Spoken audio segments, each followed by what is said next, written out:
Hello everyone, and welcome back to the February Weekly Astro Update. And this week we're going to be straddling February and March. So welcome back to Mandi Rae of Astrology. Thank you for recording 5 weeks with me. Oh yeah, might as well. Just dive in. Covering this overlap that we've got between the 26th of February to the 5th of March. We are both ladies of AsteriSofiaKairos. This is our collective. Do check us out on social media and other places, really. You can find us AsteriSofiaKairos, and our details will be in the show notes. So this is the end of the month, just to get it in context with everything else that's happened through this month. We've just been talking about Pisces, really. It feels like all through the month. So we've really only got the 28th left in February, the new moon in Pisces, to look at. So I'll take you to the week of the 26th to the 5th of March, because we go from Wednesday to Wednesday, which is just to honour our good friend Hermes, who's the ruler of astrology, which is why I do it. And also because it creates an overlap with a lot of astrologers do weekend to weekend forecasts. So this just creates a little bit of an overlap. If you're following one, then you've got some more dates and it sees you over the weekend nicely. So at the 28th, we've got the new moon in Pisces. And of course, this is at this beautiful 09 that we're in this season of the nines, and this one's going to be significant because the North Node is, of course, in Pisces, so we're getting closer, and all of these planets in Pisces as well. So yeah, it's a big new moon for a lot of people. And then on the 2nd, we've got a couple of things happening. Venus begins her retrograde from Aries. We just had the Venus ingress into Aries, and she doesn't get far. She gets to 10 degrees, so she just reaches that second decan and then begins to retrograde. But at the same time, we've got Mercury meeting Neptune. So having had that meeting that we talked about with Saturn last week, it's now taking that information into Neptune and getting more information from the collective. And then we've got Mercury entering Aries, so joining Venus there, just as Venus is turning retrograde to come back and meet. So these two planets, who I always visualize them as like two really excited dogs, and you've got a dog walker. So if you think of the sun as the dog waterer, and the dog, or like Mercury and Venus, and they're running ahead, they're finding sticks, they're finding all sorts of things and bringing it back to the sun, and then running behind because they found something interesting and they don't want to catch up. And then the owner's, come on, we've got to go. Let's keep it moving. So they're running backwards and forwards. So we find that with the Venus and the Mercury retrogrades and the Cazimis that happen a lot more frequently. But we're very used to this energy. Yeah. So what do you think of this week, Mandi? I think this is the moment we start sliding into eclipse season. So I think it's pretty big as far as being able to feel into it, because these are, especially with Mercury and Venus, you have personal planet stuff going on. So it's much more palpable, I think, in reality. So that's why I think this week, even though we have Venus going retrograde, which typically can be pause or slow down, I don't think it will be slow at all. I think the nature of Aries means it still will be pretty active, especially with Mars freshly direct. Yeah, Venus doesn't retrograde as often. Like Mercury will retrograde 3 times a year, but Venus, her last one was in Leo in 2023. So it's a bit more rare that she has a retrograde, and the same with Mars, that it tends to be every 2 years.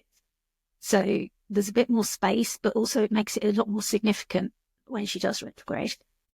Okay, so on the 28th of February, we have this lovely new moon at 9 degrees. So this is down here, and look how many planets. Now the moon has joined the party. It's like it's really all going on. So Pisces, or if you've got any mutable placements, let us know what's going on for you. Pisces, Gemini, Virgo, Sagittarius. It's going on. Yes. Because like all of these planets, you've only got Venus outside, Jupiter and Mars, but so many planets here. And this is the first decan here, this hidden path. So it's like, okay, what are we finding here? This little fella just tracking through the snow and finding something new. And these keywords, invisible structures, wandering, and hidden motivations as well. So it just feels like a new moon is like a seeding moment. The analogy of the gardening analogy of like something new being planted and grown. And this being a hidden path path, it's like, okay, it really rhymes with that once the seed's planted, it's under the earth, it can't be seen. It has to grow up towards the surface and towards the sun. But how does it know which way to grow? If it went downwards, it just wouldn't survive and make it. And you don't always know which seeds will. So you just got that energy of, find that path, but get it the right one. Yeah, the Sabian symbol even speaks to that. It's an aviator pursues his journey flying through ground obscuring clouds. So it just evokes the achievement of mastery without maybe transcending the natural limitations of things, but so kind of allowing you to operate in this spiritual realm. And it makes a lot of sense for mastery to be or even the hidden structures part, the key words here, because eventually there will be involvement with Saturn, and Saturn is there, and Saturn is speaking so much to Saturn being in the sign. I feel like finding the hidden path, that to me is a great way to describe Saturn and Pisces. Invisible structures, all of that just makes so much sense, and I think that's what it speaks to. Yeah, I mean, even just the environment that this cute little water bowl is in is like snow and cold, and it's just a Saturnian environment, isn't it, this winter? Yeah, like the coldest time of year. And like the snow, you get the tracks, don't you? The pathway through the snow would be compacted, but no, you're going through this fresh snow and finding this new way and using your other senses, which is very much what we've been speaking to with Neptune and the North Node still co-present, and also Saturn and Mercury doing their thing. And when we've got all these planets, this all blends like a soup. Like you're kind of throwing everything into the pot and seeing what it creates. So this blend of all these planetary energies coming out when they're all in the same sign together, even though they're not making an exact aspect together, there is this blending of all their significations. Yeah, and the square to Jupiter, I think speaks to the planting a seed, and Jupiter being a benefic and Mercury being in Pisces, ruling Jupiter, it does seem like we're planting a seed for good.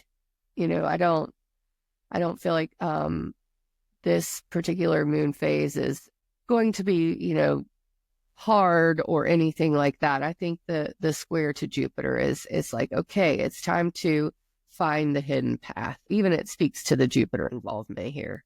Yeah, and then you've got Mars as well, still at 17 degrees, which it's been at for quite some time in the trine. I mean, it's not making an exact aspect, but it is applying to Saturn now that it's direct. So it's wanting to bring it into form, but it's like the fire in the water, and then this cold. Saturn is cold in the water, so it's like the fire and ice. And yes, it's really quite nice. We've got this little water vole, and he's journeyed deep into mysterious territory in search of the truth. So it's like that questing nature of Jupiter, really. Jupiter wants the truth. That's its nature. And after much wandering, he reaches this invisible wall and is asking who put that there, but then realizes it's his own mind. Like many moons ago, brick by brick, he begins to take it down. And as he does so, he begins to understand why and how it was constructed. So again, we're going back to this Saturn and Mercury feeling of this was constructed over time, but it's that insight into your own mind as well. And this quest, this Jupiterian quest of his, reminds us of those subtle structures that aren't always obvious to us, but they shape our individual realities. Two people can experience the same events and their perceptions can be totally different of them. And a lot of that is our perceptions in our own minds and the stories that we've had from the past, the ones that we cling to or the ones that we've released, and how we perceive those events. And sometimes we need to stop and just restructure them. The old ones that we've outgrown need to be released. Some of those stories that we've held on to, they may have helped us once, but they're not helping us any longer. So it's about finding those invisible walls, because they might be holding us in when now we need to move on, carry on down that path. And now's the time we need to use all this beautiful Piscean energy. It's going to help us really find these invisible walls that we've built for ourselves, are holding us back in some way, and give us that energy to just knock it down and power on through it. There's a mindfulness story about a boulder as well, and you walk up to the boulder and do you stop and have a picnic because there's a boulder in your way, or do you walk around it, you know, and it's just that being able to say, okay, I could walk around this. But some people don't always realize that that's a possibility. They don't consider that path. They know that, okay, I can't go directly the way I wanted to. And it was that thing you were talking about earlier, like the snake that bites you. And are you going to chase the snake to find out why and debate with it over whether that was fair and whether you deserved it? Yeah, exactly. Or are you going to go? You're going to start helping yourself. And it's that same kind of thing. And again, that's those stories in your mind. You know, if you think you didn't deserve it and you're focused on that, then that's going to hold you back from actually dealing with the problem that's. And in mindfulness, we talk about two arrows. There's the actual event, which is the first arrow, the thing that happens to you that's unavoidable. And then the second arrow is those stories in our minds that create pain around that event. We're telling ourselves maybe it wasn't fair or you didn't deserve it. So therefore we chase the snake. Well, who is this snake? Why did it pick me? Why did this happen? If only I'd gone this other way, it wouldn't have happened. And all these different things that we build around that event, and they're the second arrow, and they wound us again. We don't realize we can snap that arrow. We don't have to carry that burden, and we can just focus on the first arrow of the event and do something about that. And we don't realize that the second arrow is holding us back from doing that. We get so lost in those stories of why and how, and did I deserve it, and if I'd done this, and I wish I'd done that. And that so distracts us from the path of actually, okay, what am I going to do about this snake bite? Because I really need to get help quite quick. You know, while you're lost in these stories, you're not going to actually take action on what you need to. And there's nothing you can do about that pain, because pain, like Buddha said, pain is inevitable. Suffering is inevitable. Sorry, pain is inevitable, but suffering is optional. So we choose that suffering in the stories that we tell ourselves, and particularly the ones that we hold on to when we've outgrown them. Like they serve us for a short time, but sometimes we outgrow them, and this is really calling in. This is time to knock some of those old stories down and bring some new, dreamy, Piscean, Jupiterian stories in. You've got all that information coming in. Everything you've learned from Mars in Cancer is all informing this, and Jupiter now direct in Gemini in that mutual reception there. Just like informing that and supporting you to, okay, what are we going to do? And even the Uranus as well. That's still connected to Mercury. So those ideas and thoughts, this insight there available from Uranus. So yeah, just set that intention that that's what you're going to do. And this energy is like supporting you through it. Like if you want to do it, it's going to happen now. I love this series of nines that we're having, like, and like 9 being like this number of the triad. I was reminded of this yesterday, and divisible by 3, and 3 being like so linked with the moon, and like those significations of the quarter moon, the full moon, and waxing and waning and the phases and everything. That 9 is really just drawing our attention. I think it's the Pisces is dominating. I think we've said so much about it. So I love it. I love what you said. Venus turning retrograde. Yeah, we can go through those too. Yeah, it turns retrograde at 10 degrees, 50 minutes of Aries. Yeah, this is something that, Venus being opposite its home sign, not really super happy, decides it wants to go back to its exalted sign. So it's going to turn around and move back to Pisces. But this moment, I think we don't have very long between Mars stationing direct and Venus stationing retrograde. It's, the 20 through the 2nd. And so we have like a week, but Venus decides, because Mars was retrograde in Cancer and got all squishy, I guess I'm going to have to go to Aries where Mars's home is and do some reorganizing around there, So it is a reevaluation time. I think at first with it being Aries, it's more about our identity and how we move through the world and how we want to show that. Do we wear it on our sleeves? Is this a time when people go into hiding? I don't know. It definitely speaks to survival, I think Aries always does for me. And the moon being there is always just really hilarious. So the moon always visits when there's important things. But yeah, it's ruled by Mars. Mars is still very slow in Cancer. The moon and Mars are in mutual reception here, adding to, I think the point being cardinal signs have to be on task right now. I think that's really the theme here. So Cancer, Aries, Libra, Capricorns, it's your time to kind of reevaluate in order to be on task. And any time that you do this in any of the cardinal signs or with any cardinal sign placements, you have to remember that Jupiter will be moving into Cancer and Saturn will be moving into Aries. So this is going to be something that harkens, or maybe no harkens is past, but I guess foreshadows, I think, the last Jupiter-Saturn square. So, pay attention. Now is your time to reevaluate your Aries area and eventually your Pisces area before that happens. And I think it will be helpful if you intentionally do it rather than let the Jupiter-Saturn square drive you mad for the few weeks that it is happening in June, I think. So yeah, I think that is probably the most important stuff to say about that. And the Pisces stuff is still holding. Let's see, I'm just looking to see. I don't think there's any. The sextile to Jupiter is still kind of there with Venus, but it doesn't quite get there. Reformation was we were taught for that. When it gets so close, it's an engagement, isn't it, between 10 and 12 degrees? Yeah. Degrees, Jupiter at 12. So they're within touching distance. I was explaining an aspect as like two people across a room and your eyes connect and one moves towards the other and you're going to have a conversation. So you're both moving towards each other, but then somebody intervenes or something and it's not happening. So yeah, reformation, because obviously she stops and she turns back. She's changed her mind. She doesn't like him. She's got the ick. So, or someone who gives her the ick interrupts. yeah, something going on.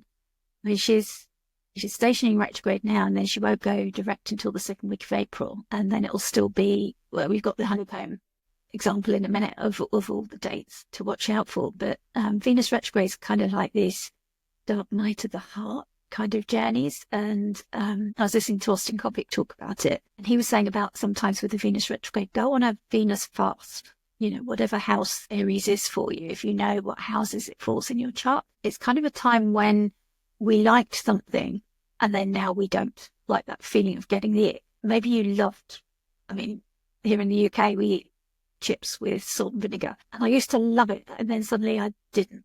And I'm just getting back to liking vinegar on them again. But, that's kind of like a Venus retrograde thing. And so he says, maybe intentionally go on a fast. If there's something that it's starting to ping for you that you're not so keen on anymore, don't try and bulldoze through it by overdosing on that thing. I want to fast of it because that will really clarify if you really liked it or if you don't, and if your tastes have just changed, because it can be about taste changing. And that makes me think of that last Venus retrograde that was so significant in Leo, because that was like all the Hollywood breakups that we saw, and it was just like sometimes a couple a day and every other day, because of being the sign of Leo. It was like the show business side, and we had that Barbie and Oppenheimer in the box office kind of competition. So that time it feels so vivid. But it was like people just getting the ick. They'd stayed in a relationship and then suddenly it was like, I really don't like this anymore. It doesn't suit me. It didn't necessarily have to be bad. Breakups is just, no, this isn't working for me. I'm walking away. Yeah, and you might look to the Mars and Cancer to inform what that is, for sure. Yeah. Yeah, what you've learned from the Mars and Cancer retrograde is now, Venus is now taking like those banner races, and what they call pass the baton, a relay. So like Mars has been carrying it, like figuring out that stuff in Cancer, and now it's passing the baton over to Venus in Mars's sign of like, okay, you've figured out, you've got clarity around that emotions and your vulnerability and everything, but now Venus is in Mars's sign in Aries, and you know where you're vulnerable, but what are you going to release? What are you going to let go to meet your emotional needs?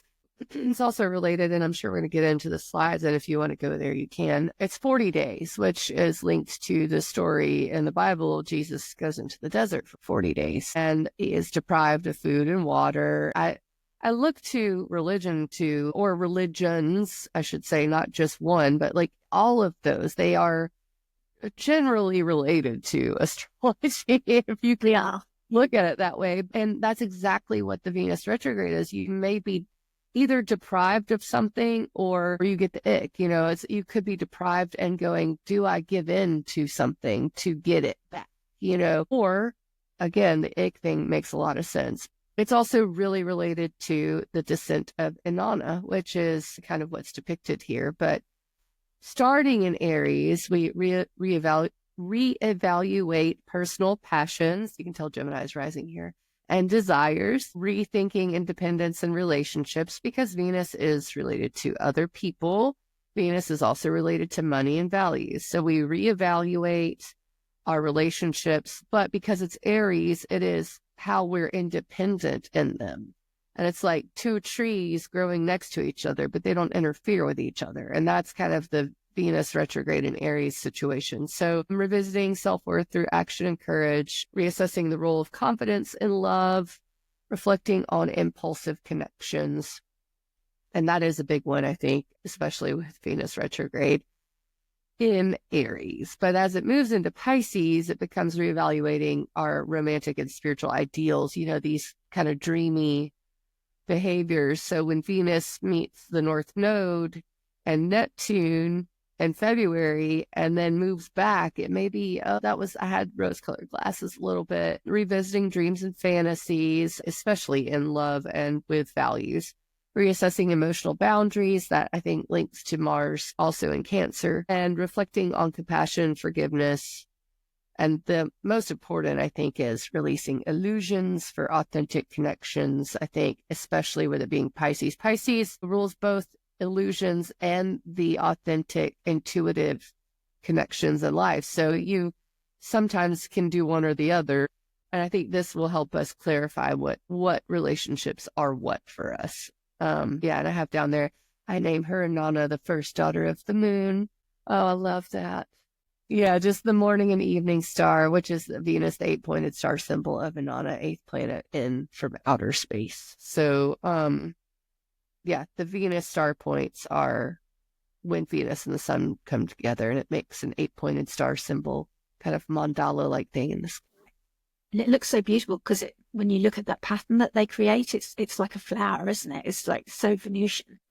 Yes, it looks just, like what you would think a Venus pattern would look like. That's exactly what it is. So the Venus retrograde cycle is a period when the planet Venus appears to move backwards.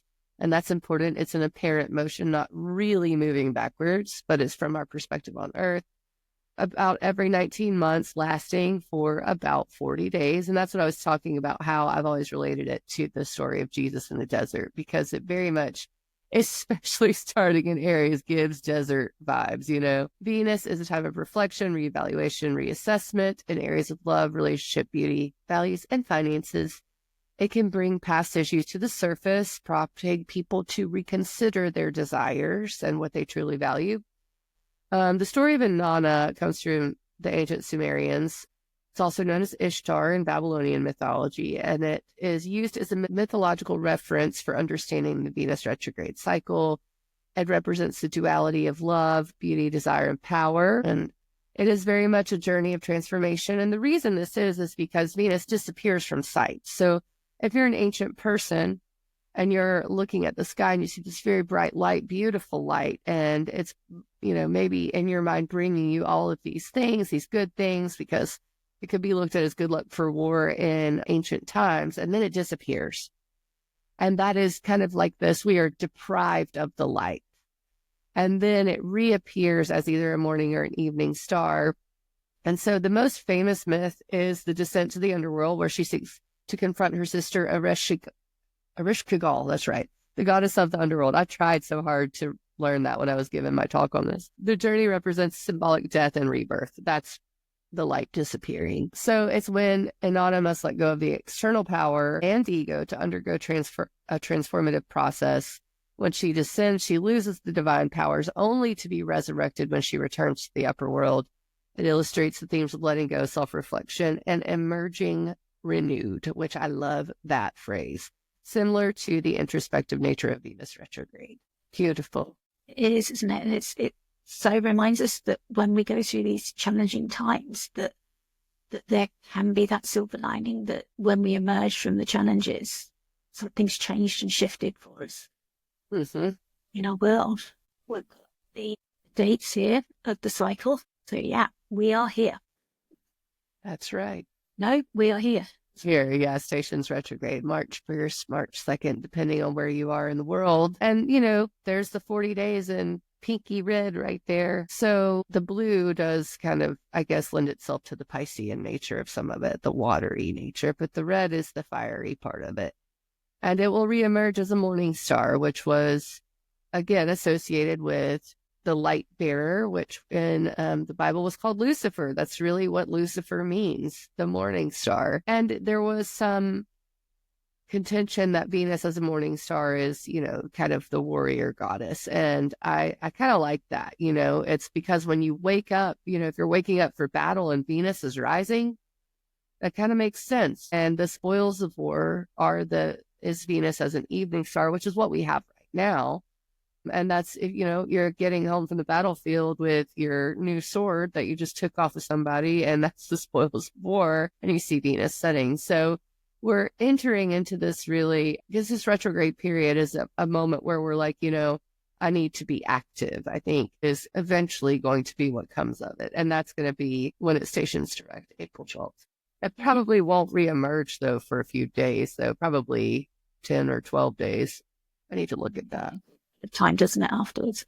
Because the story as well, starting in January, when Venus went into Pisces and traveling this way up, and then afterwards, the retrograde, the shadow, and ending in June, when she goes into her home sign of Taurus.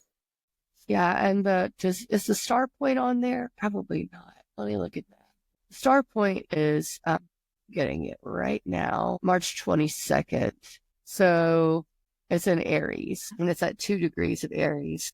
Something to note, because that's the moment when Venus, it doesn't reemerge yet. It still combusts, but it will reemerge quite soon after that. So it gets it'll get away from it by the time it stations direct, I think, because it'll be at 25 with the sun at 16. So I think you can see Venus rise by around April 5th.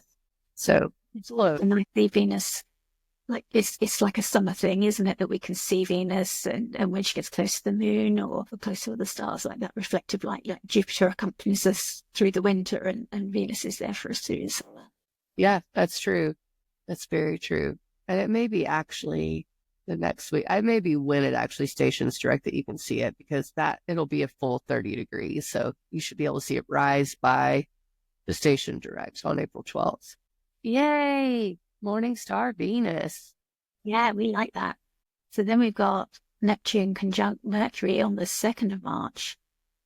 And I often think of this as like the astrologer's aspect, because Mercury is the ruler of astrology, and then Neptune is that spiritual side of astrology. And sometimes we need to bring both, like Mercury, the book learning, the curiosity, the how do I learn all these symbols and put it all together. And then Neptune is like, actually, no, just look at this mandala of this beautiful chart, and what is your intuition telling you about it? And sometimes it is that thing of, once you start talking about it, ideas just flow, and that's why we love our Astro conversations, because ideas bounce off each other. One of us says something and the other one gets like 3 ideas flooding. So it just feels like that Neptune Mercury meeting, like bringing gifts of intuition and insight, and flowing imagery and inspiration.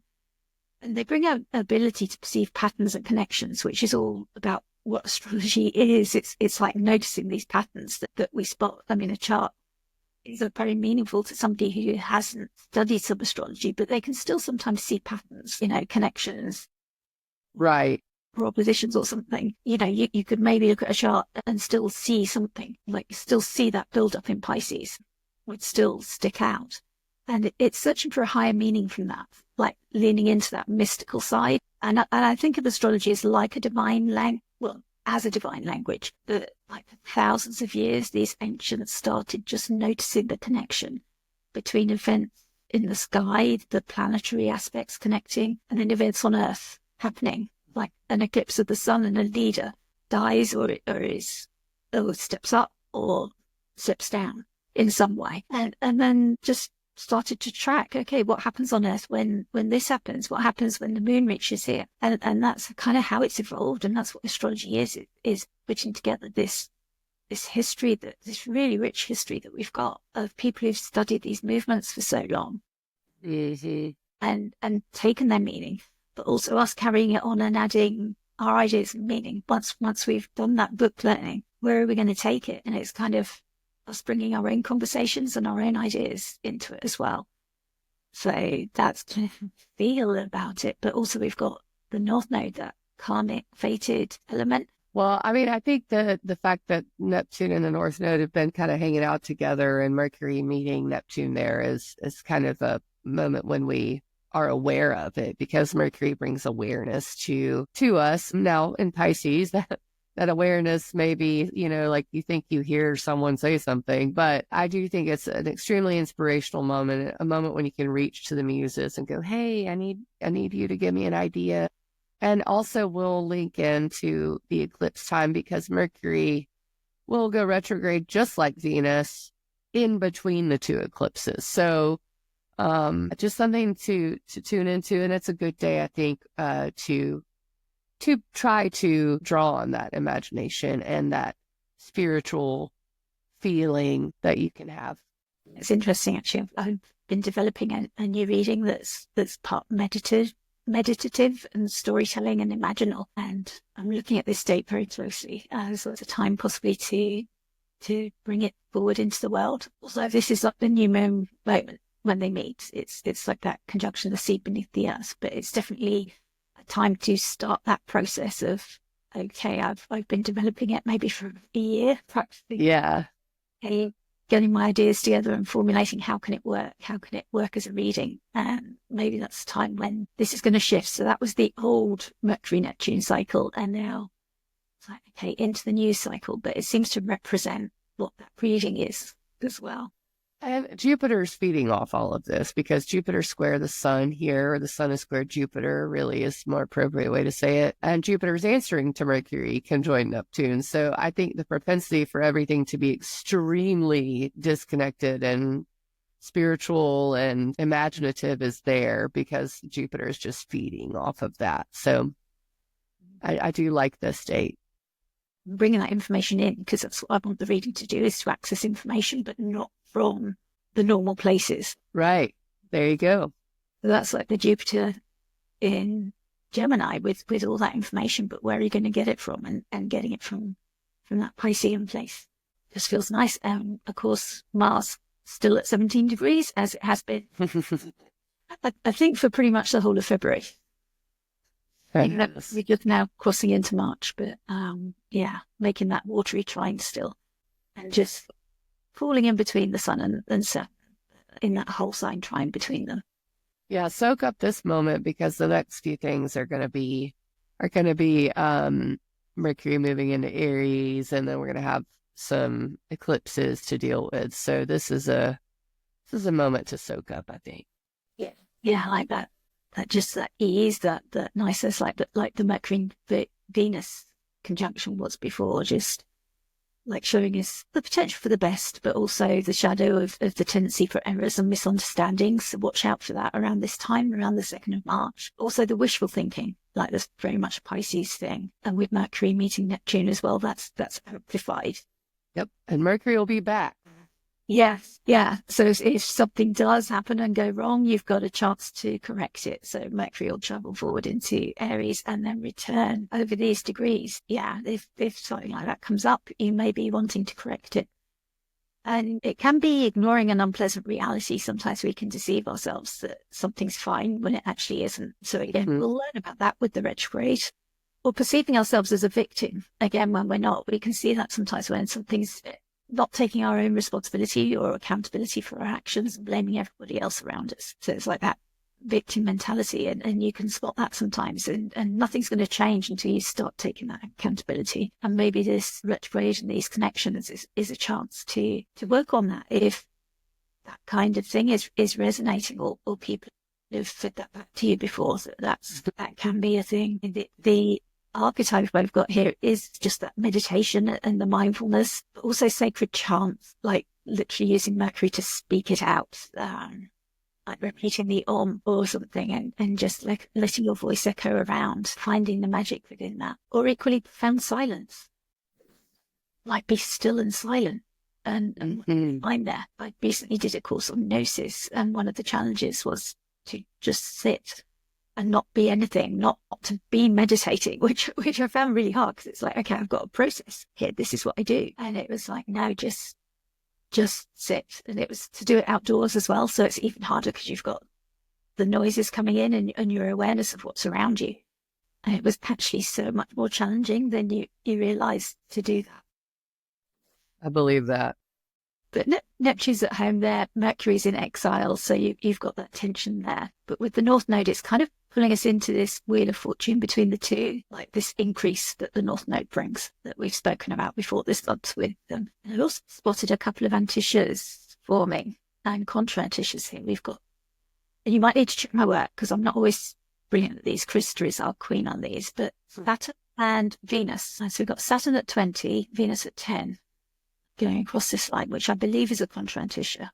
Yeah, the Antisha always throws me for a loop. She's the Antisha queen. Yes. But I think like Pisces and Aries is the contra. So that's like a secret opposition. So like a tension, a shadowed tension between the two. So there's some connection there that we obviously can't see because one's at 20, one's at 10. It's not a usual aspect. Yeah. Burst to each other. So there's something that Venus is informing to Saturn and being fed back they're connecting with. But I've also got Mars and Jupiter. They're in Antisha, I believe. So again, in the way that's the cardinal to mutable, that's cardinal to mutable. So they're just a degree away. So I looked at when that goes exact, and it's not until the 9th of March, and it's for a really, really short time. So they're applying for a really long time. And then when I tried to animate the chart, it's less than an hour that they're actually exact. And it's like Jupiter really fast shifts to 13 degrees. Oh, yeah. So he reaches 13, but then he jumps to 14. And Mars moves to 18. So they like separate, they like spring apart. Mm-hmm. And the Antisha is like a secretive conjunction. So something that they're meeting and forming anew. But it's in the shadow, we won't know about it. But maybe like Mars going direct and the other conjunctions and the moon touching them, things might be revealed, but also watch out for things in the shadows, things that we can't see. Just feels significant on this date. And of course, that's so pertinent with Neptune, like it's a planet of illusions and delusions and hidden things that we don't understand. So to have spotted two together, it's like, oh, okay. Yeah, they're kind of supporting that thing of like things going on that we can't quite put our fingers on. Right. Can't quite see. And then I've got the dates. They last met on the 8th of March, 2024, and that was at 27 degrees. So it's like the story's only just moved on that 1 degree. Yeah. Yeah. And they're going to meet again the 29th of March at 29. I think it's so funny, the progression. It's 27, 28, 29. And then the next one is Aries, April 16th. And that's 0 Aries. That's pretty cool. Yeah. So it's like that story is really being developed painstakingly, isn't it? Degree by degree. Yeah. We're going to meet here and we're going to meet there. And we really need to get all these details right because Neptune, you're confusing me. That's right. So we need to come back to it. And, you know, we've had this meeting, but Mercury's not short. So he goes away, has a go at instigating it and doing what they've decided to do. And then he has to come back, make sure he's got his ideas straight. That's right. Because the next one is the Aries thing. Mercury moving into Aries. And this just, excites everything because Mercury thinks, I guess, more quickly. It's more to the point whenever it moves into Aries. So I look forward to that for, a few reasons, just because Mercury and Pisces can be so not boundaryless, I think is the best way to put it. But in Aries, it gives us a chance to get to the point of something. And the only caveat is that it will go retrograde. But, as far as this being a big moment, I do think it's big with regards to the retrograde, but that's probably about it. I think any ingress into Aries of any planet right now is going to bring up the fact that Neptune and Saturn are about to ingress that sign as well. So, yeah, I mean, this to me doesn't feel overly bad, good. Either way, it's just kind of a moment that we will notice, I think. It just, especially with the fact that Mars is direct now, because Mars rules Aries. So Mars is about to start picking up speed after this. And I think the nature of the fact that Mercury goes retrograde in this sign speaks to, again, Mars had to be in the sign of its fall for so long. And now it's like, okay, we get to do a little cleanup in Mars's home sign. And that's just what this Mercury speaks to. So yeah, notice, especially if you have anything in Aries or our cardinal signs. But I don't think the major Mercury and Aries stuff will happen until it goes retrograde or gets close to its retrograde degree. Yeah. And it's covering like not for as long because Venus is 40 days and nights and Mercury's only like a much shorter time, isn't it? That is Yeah. from the 14th of March to the 29th of March. So it's a shorter time, but obviously we've got the shadow as well that is kind of cracking over the same territory. So Venus in Mercury joins, but they're working together. But also I was thinking about like the Mercury retrogrades have just been in the fire signs, haven't they? There's been a thing. The last one was Sagittarius, and before that it was Leo. Yeah, so we get a dip of Pisces, and it'll be in Pisces from like the 29th through the April 7th before it goes direct, yeah. It's just interesting with it being in water, that it's like, okay, what do we need to find out then about this watery nature? Mm-hmm. Because we're very used to the retrograde in the fire sign. That's what we've become accustomed to over the last year or so. But this is new. And that's what a way to kick off March. You know, the first few days, we got Mercury moving into Aries, the Mercury-Neptune conjunction before that. So yeah, here we go. Yeah, it's all like our ideas and our thoughts and our communications and everything. And again, when it's not just us, it's everybody around us as well. So bear in mind that other people are affected, you know, even if you're not. If you've not got the cardinal placements that other people will have. So yeah, if you notice them experiencing that shift from the laid back, dreamy, mutable, okay, anything goes today, tomorrow, that's fine, to suddenly it's urgent. You know, I need it now. That's what that's all about. And also it's got that sextile to Jupiter that is ruling, which feels a bit easier than when bring opportunities through. But obviously in Pisces it was a square, which can be a bit more tense, but can also bring action through.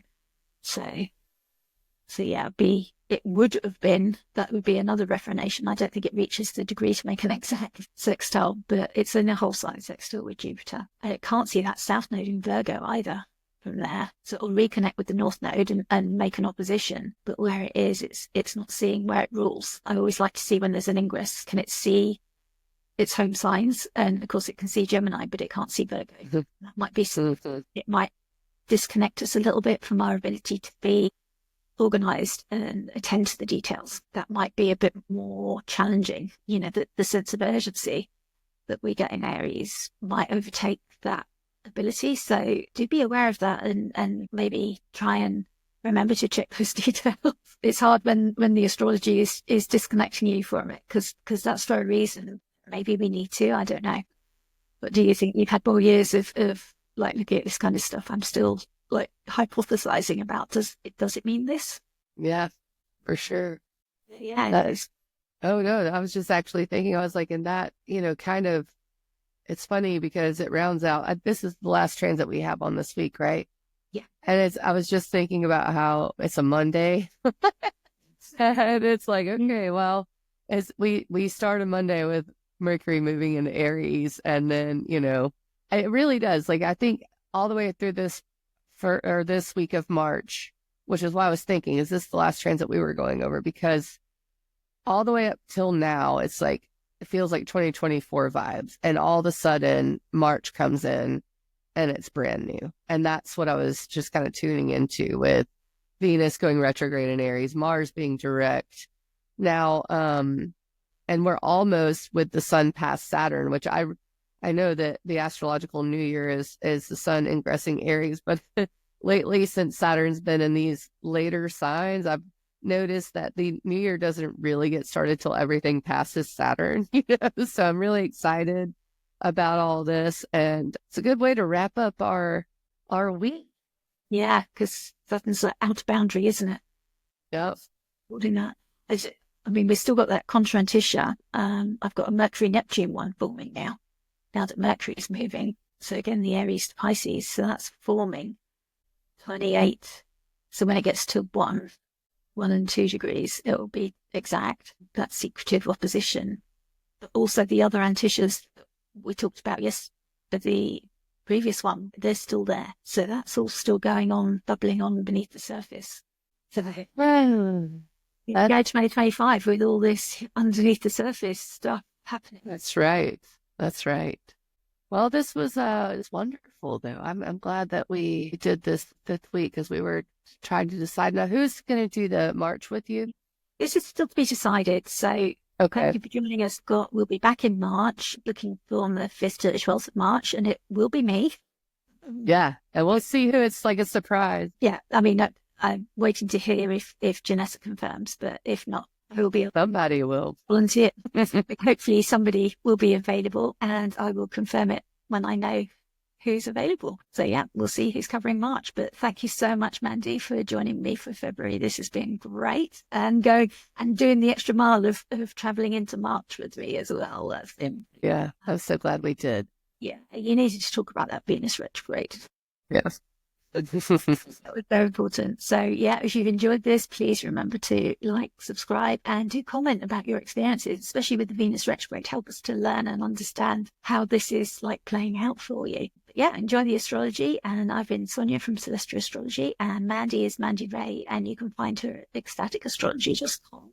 And you can find all the ladies of AsteriSofiaKairos will be in the show notes, and you can find how to connect with any of us. We're all involved in this project, so do connect with any of us, and you can have a chance to sense we all do astrology slightly differently, have different ideas, have different thoughts. So you can get a sense of where we're all coming from by listening to these and seeing how we take you through the different months. I love it so much. This is so great. Yeah, it's a great way to work, isn't it? I love the collective nature and bouncing ideas off each other. Thank you so much for joining us, Mandi, and well done on your first AsteriSofiaKairos February Weekly update.